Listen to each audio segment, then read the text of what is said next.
Bonjour, aujourd'hui une réflexion sur le jeûne du 10 Tevet. Nous savons que la raison historique, c'est l'encerclement de Jérusalem par Nabuchodonosor, puisque nous avons un devoir de jeûner le jour du 10 Tevet, ça correspond grosso modo à la période de décembre-janvier, et évidemment comme souvenir, c'est l'encerclement de Jérusalem par Nabuchodonosor qui va détruire le temple, mais le 10 Tevet commémore, si vous voulez, cette partie de l'histoire où il a commencé à encercler la ville.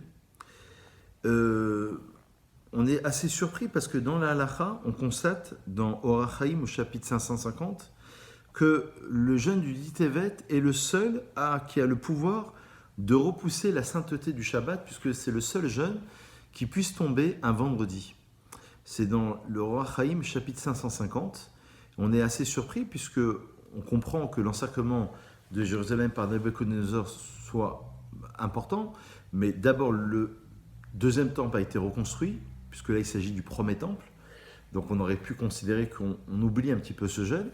Et la deuxième question, c'est surtout celle de comprendre pourquoi ce ne soit pas le jeûne du 17 Tammuz ou du 9 Av, qui sont des jeûnes beaucoup plus dramatiques, puisqu'ils concernent et il se rapporte évidemment à la discussion des deux temples. Pour essayer de comprendre, les Chachamim, le Maharal de Prague dans Ner Mitzvah, explique à partir du songe de Nabuchodonosor expliqué par le prophète Daniel, une discussion pour savoir si Daniel était véritablement prophète ou pas, et où là-bas il explique que les 4 animaux dont parle là-bas la prophétie, c'est dans Daniel au chapitre 7, font allusion aux 4 exils. Alors je vous lis juste un tout petit passage pour avoir une petite idée.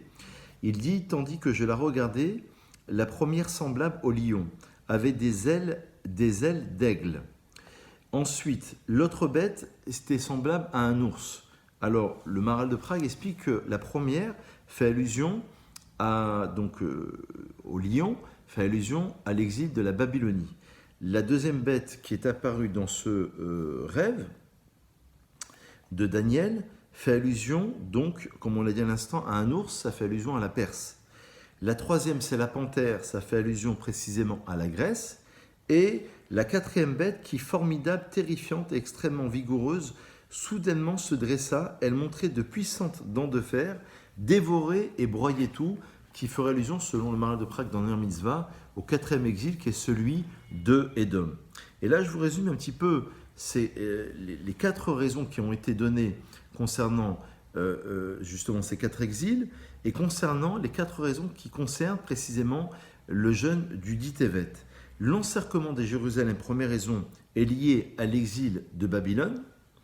La mort du prophète Ezra est reliée à l'exil perse, puisqu'on sait que le prophète Ezra, selon la Gemara dans Megillah et dans Avodah Zarah, il est mort le 9 Tevet, donc ça sera en rapport avec le jeûne du 10 Tevet. La traduction de la Torah en grec, puisque on se rappelle que le roi Ptolémée avait réuni 72 sages, selon le Talmud en Megillah à la page 9, on nous explique qu'il leur a demandé de traduire la Torah en grec, et par prophétie, ils ont tous traduit de la même manière avec quelques petites anomalies.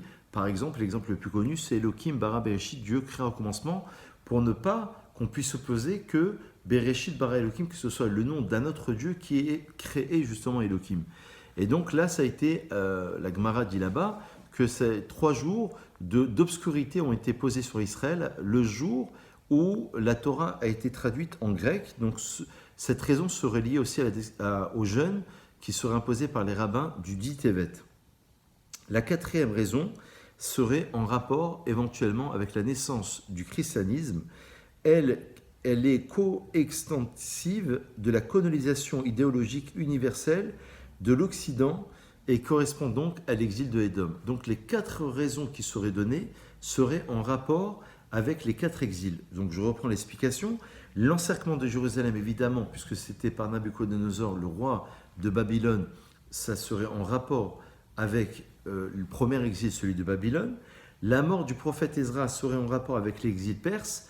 On se rappelle que lorsque le prophète Ezra est décédé, c'était le 9 Tevet, et c'était la fin de la prophétie, puisque c'était le dernier prophète qui a existé, et donc le début de la philosophie. Je vous renvoie au cours sur Hanouka.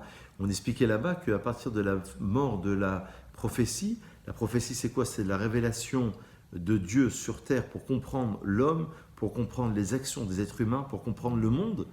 Et commence à ce moment-là le début de la philosophie, qui est la compréhension par l'humain. Et donc, face à la philosophie, va commencer, si vous voulez, la période de la loi orale, qui est une donnée justement réfléchie et appréhendée par les rabbins pour comprendre comment fonctionne l'homme, comment fonctionne le monde. Tout ceci peut faire opposition à la philosophie. La traduction de la Torah en grec qui se serait produite donc pendant cette période, puisque 3 jours se sont obscurcis sur Israël, dit l'Agmara dans le Vod Azra à la page 8, qui correspondrait aux 8, 9 et 10 Tevet. Et donc c'est le fait de la traduire en grec montre aussi une manière de la couper de son monde métaphysique, de l'infini, et donc quelque part de la ramener uniquement à l'homme, donc ce soit une forme de destruction. Et évidemment, la naissance du christianisme, ce sera en rapport avec le 4e exil. Donc le jeûne du 10 Tevet, on comprend un peu mieux maintenant pourquoi il enferme cette possibilité de pouvoir jeûner le vendredi et de prendre le pied, le pas, on va dire, sur le Shabbat, puisque c'est le seul jeûne qui puisse tomber un vendredi.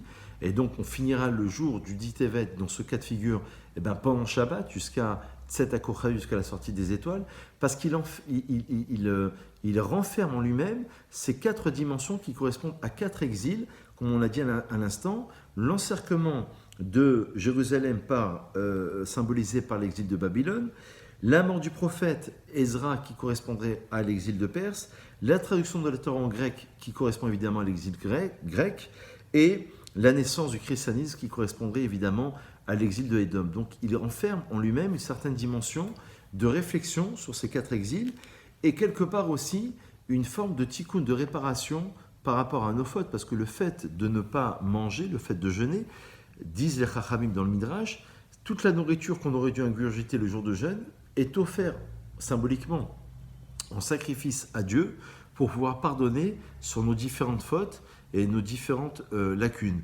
Le jour du jeûne aussi, c'est une forme de pardon que l'on adresse à Dieu concernant nos fautes.